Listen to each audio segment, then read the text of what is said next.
On today's gun review, the M9130 Mosin Nagant. Alright, so the first things first, I'm going to go and find me something to shoot at that's laying on the ground instead of on the floor of my car, but that's probably what's going to end up happening anyway. I mean, I think that there's a little target over here set up. I can't really fucking see anything because the sun's brighter than the LCD screen on this camera. Alright, that motorcycle helmet looks like as good a target as any, and I guess I'll set up like a can or something that hasn't been shot, but to give you an idea for how far I'm shooting, I mean, I'm pretty much standing right next to this goddamn thing. And my car's clear the fuck over there, and that's about where I'm going to be shooting from with an iron sights from old M9130s. Alright, now before I get onto my normally pretty terrible shooting demonstrations, I want to talk about the ammo that I'm going to be using, which is this Lillet and Berlot 7.62x54R, obviously. I think the R stands for rim. I could be wrong on that. Now, if I can get one of these fucking rounds out, I'm going to show you. I'll be using soft tips. I think they're, what, 180 grains. Nice little soft tip round. However, when it comes to loading the rifle, it's kind of, you got to be careful when you're loading it because of that little rim that it has on there. And so I'll demonstrate that a little bit more in a little bit.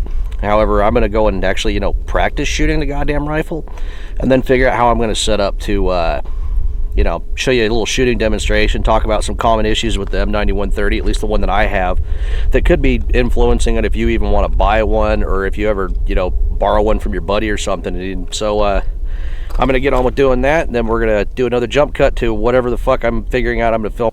So when you want to load this rifle, it has little grooves right in here. When you put the rounds in, you're going to want to make sure that when you have the lips on the end of the casing, that you're putting them not overlapping but underlapping each other, because if not, the rifle will jam. Now see, I could give you a better demonstration of this if the sun wasn't in my face and I could see the LCD screen. However, I think I'm overlapping these now. I know they have little clips to just slide into the rifle, but I don't have one of those, so that is what it is. Alright, so I'm going to stand on the other side of the camera. Now, keep in mind the camera is zoomed all the way in. I'm just going to proceed to load 5 rounds into here and go ham. So, as my shooting demonstrations are generally piss poor, that was with guns I wasn't really very used to shooting. This one I put quite a few rounds around through.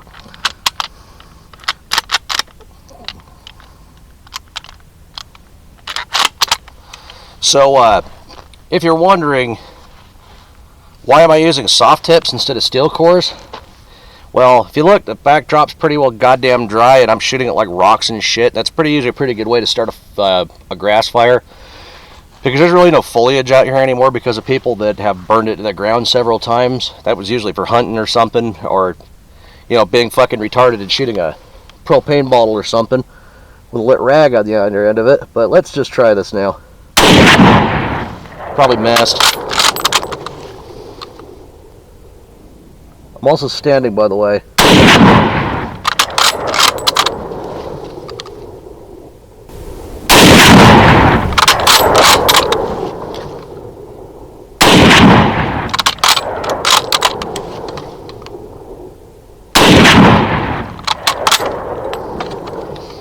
Another thing is, this rifle actually is a lot quieter to shoot than it is to stand around.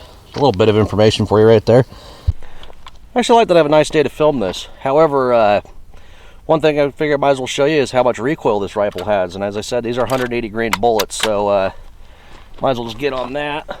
Making sure I'm actually lined up in the thing so you can see. There's virtually next to no recoil on this rifle. And I mean, as much as I would like to not to have a steel butt on it, you could shoot quite a few rounds out of this rifle before your shoulder would start to hurt. I guess it's really just depending on on who you are, really. But if you're hunting, you have a thick jacket on, it ain't going to be a problem. But might as well get on to some common issues with the issues I've had with this rifle, of which this is a 1936 M9130. It says so right there. You can't. I don't know if you can see that. You probably can, because the camera fucking LCD screen lies to me. And you can actually go on the internet and look at the insignias that are on top of here too and find out where they're made. And believe it or not, there actually were quite a few of these made by Remington Arms, and them ones are actually worth money, and they're actually higher quality than this one.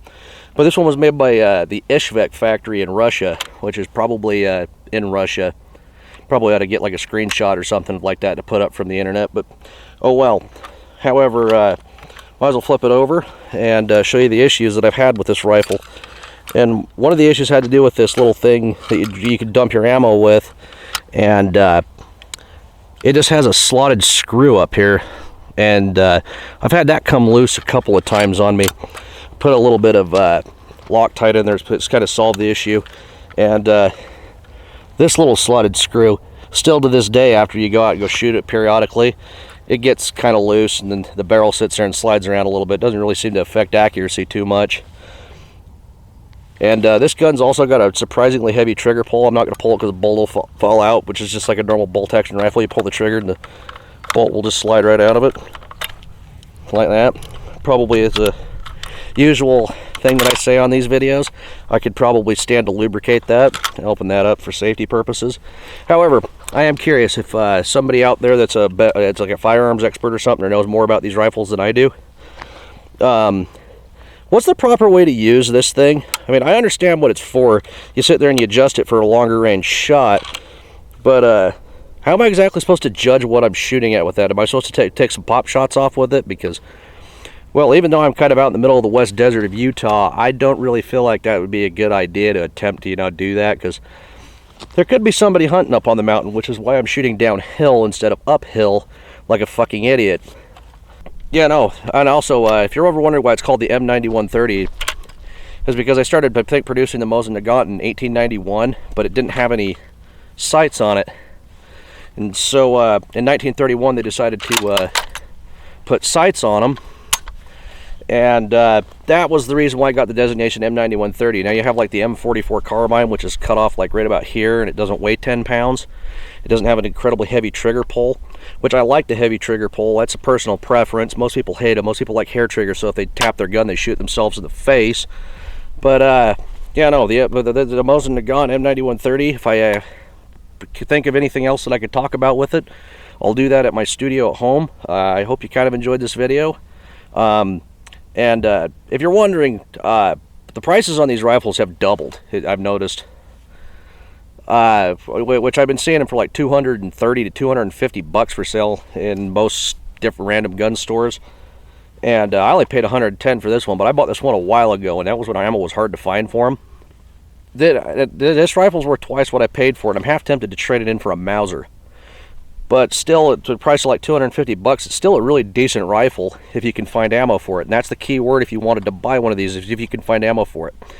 But anyhow, I'm Spaztastic. Thank you for watching. I hope you enjoyed this gun review. Hopefully it was a little bit more coherent. And have a nice day. Loud techno music will play now.